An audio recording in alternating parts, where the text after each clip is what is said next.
va parler d'un ennemi. Un ennemi qu'on ne peut pas voir, mais qui a absolument tout changé dans nos vies. Aujourd'hui, on va aller bien au-delà des gros titres pour vraiment comprendre la science qui se cache derrière le SARS-CoV-2. Qu'est-ce qui le rend si particulier? C'est ce qu'on va décortiquer ensemble. 30 000. Ce chiffre, comme ça, il peut paraître un peu abstrait. Non, ce n'est pas un bilan, c'est en fait le nombre de lettres, si on veut, qui composent le code génétique du virus. 30 000 instructions qui lui dictent comment envahir nos cellules et comment se multiplier à une vitesse fulgurante. C'est ce véritable plan d'attaque qu'on va maintenant décrypter. Bon, commençons par le tout début. Qui est-il vraiment, cet ennemi invisible qui a occupé nos esprits et les journaux pendant si longtemps? Faisons les présentations. Alors, voilà sa carte d'identité officielle. Le SARS-CoV-2, il fait partie de la grande famille des coronavirus. Mais sa plus grande particularité, c'est que c'est un virus à ARN. Pour se faire une image, c'est un peu comme si son code génétique était un texte recopié à la main, très vite et sans aucun correcteur d'orthographe. Du coup, les erreurs, les fameuses mutations, elles sont fréquentes. Et c'est précisément cette instabilité qui lui permet d'évoluer si rapidement. Et pourquoi ce nom? Coronavirus? Eh bien, corona, en latin, ça veut dire couronne. C'est simple. Sa surface est littéralement hérissée de ces fameuses protéines spike, des pointes qui lui donnent cette apparence un peu royale. Mais attention, elles sont tout sauf décoratives. Ce sont les clés qu'il utilise pour forcer l'entrée de nos cellules. Maintenant qu'on connaît un peu mieux l'assaillant, voyons son plan d'attaque. Comment un virus aussi microscopique peut-il réussir à prendre le contrôle de notre corps? En fait, tout se joue à l'échelle de nos cellules. L'invasion, on peut la décomposer en 4 actes. D'abord, bien sûr, la transmission. Ensuite, l'étape clé. La protéine spike trouve sa cible, le récepteur ACE2, exactement comme une clé qui trouve sa serrure. La porte s'ouvre, le virus entre, et là, il injecte son code génétique.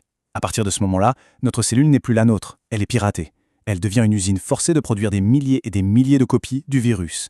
Une prise de contrôle totale. Évidemment, notre corps ne se laisse pas faire. Le système immunitaire, c'est notre armée. Le problème, c'est que parfois, face à cet envahisseur, l'armée panique. Elle se met à tirer partout, sans discernement. C'est ce qu'on appelle un orage cytokinique. C'est une défense tellement violente qu'elle finit par attaquer notre propre corps, et elle cause souvent plus de dégâts que le virus lui-même. Mais l'histoire ne s'arrête pas là, loin de là. Le principal défi avec ce virus, c'est que c'est un véritable maître du déguisement. Il ne cesse de muter, de changer de visage pour essayer de déjouer nos défenses.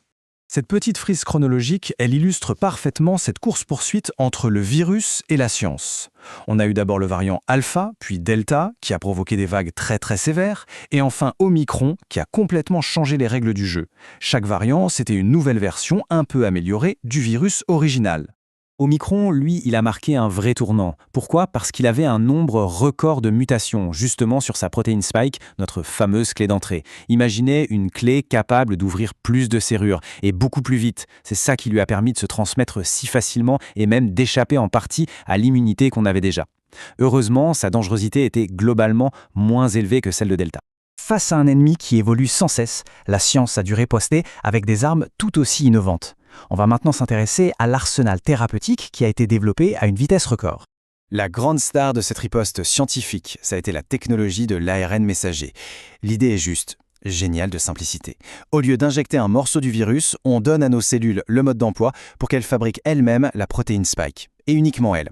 Notre système immunitaire apprend alors à reconnaître cet avis de recherche, comme ça elle sait exactement comment neutraliser le vrai virus s'il se présente un jour. C'est une avancée médicale historique. Mais au-delà de la prévention, la science a aussi fourni des traitements. On a les antiviraux comme le Paxlovid. Eux, ce sont des saboteurs. Ils viennent mettre un grain de sable dans les rouages de l'usine à virus pour stopper net la production. Et puis il y a les anticorps monoclonaux. Eux, c'est un peu les forces spéciales, des missiles à tête chercheuse, conçus en labo pour aller neutraliser le virus directement. La phase aiguë de la pandémie est peut-être derrière nous, mais le virus, lui, a laissé des traces durables. Quel est son héritage au fond et quelles sont les questions qui restent encore sans réponse? Et voilà peut-être l'héritage le plus complexe et le plus douloureux du virus. Pour beaucoup de gens, la fin de l'infection n'a pas du tout signifié la fin des problèmes de santé. Des symptômes qui s'installent, qui persistent des mois, parfois des années, c'est tout le mystère du Covid long. Les symptômes sont très variés et peuvent être extrêmement invalidants. On parle de fatigue chronique, d'essoufflement, mais aussi de ce fameux brouillard cérébral qui touche la concentration, la mémoire. Pour l'instant, les scientifiques explorent plusieurs pistes. Une inflammation qui ne s'arrête pas, ou peut-être des fragments de virus qui resteraient cachés dans le corps. Le mystère reste entier. Et tout ça, ça nous amène à la question essentielle. Le virus, on l'a vu, il continue d'évoluer. Et d'autres menaces apparaîtront, c'est une certitude. La science nous a donné des armes d'une puissance qu'on n'aurait jamais imaginée. Mais est-ce qu'on sera prêt, en tant que société, à les utiliser à temps la prochaine fois? La question, elle, reste ouverte. Merci pour votre attention.